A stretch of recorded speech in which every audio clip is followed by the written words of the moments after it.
The wind blew gently in Grandma's orchard, swaying the branches of the mulberry tree and slowly turning the blades of the old windmill. Everything seemed calm until, one afternoon, a strange sound began to be heard in the air. It was a strange and mysterious noise. The windmill whistled in a disturbing way. The children, who were playing near the well, fell silent. They looked at each other in amazement and a little fear. "Did you hear that?" asked Mateo, with wide eyes. "It sounds like a lament," whispered Anna, hugging her brother. "Maybe the windmill is haunted," said Luis, with a trembling voice. They ran to where Uncle Augustine was, who greeted them with a calm smile, sitting under the shade of the mulberry tree. "Uncle Augustine, the windmill is whistling," they all said at once. The old peasant took off his hat, scratched his beard, and looked at the windmill with curiosity.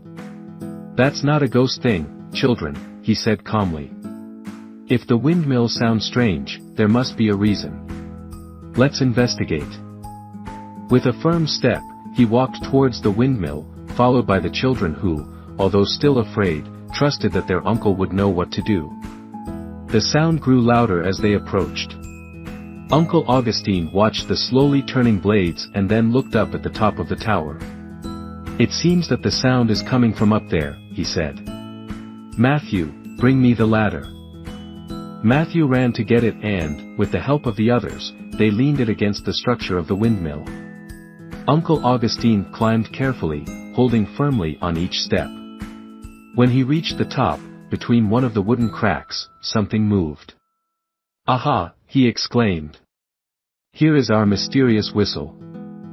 The children waited anxiously below. "What is it, Uncle Augustine?" cried Anna. Uncle Augustine gently pulled a small bundle out from between the windmill blades and held it in his hands. As they lowered it, the children saw with surprise that it was a small owl, with wide eyes and ruffled feathers. "It's an owl," exclaimed Luis. "How did it get there?" "It seems that it got trapped when it was looking for a safe place to sleep," explained Uncle Augustine. "Its wings were in a bad position, and when the wind passed through the gap where it was trapped, the blades moved and the little owl moaned in pain and made the windmill whistle."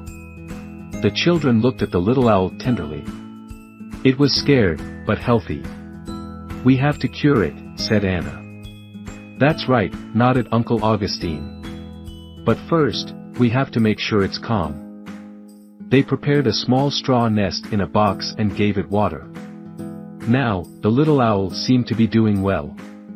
Then, when the sun began to set and the sky turned orange, they took the owl to the nearby forest. "Come on, little friend," Mateo whispered as he opened the box. The owl blinked a couple of times and, with a soft flap of its wings, rose into the air until it landed on a branch.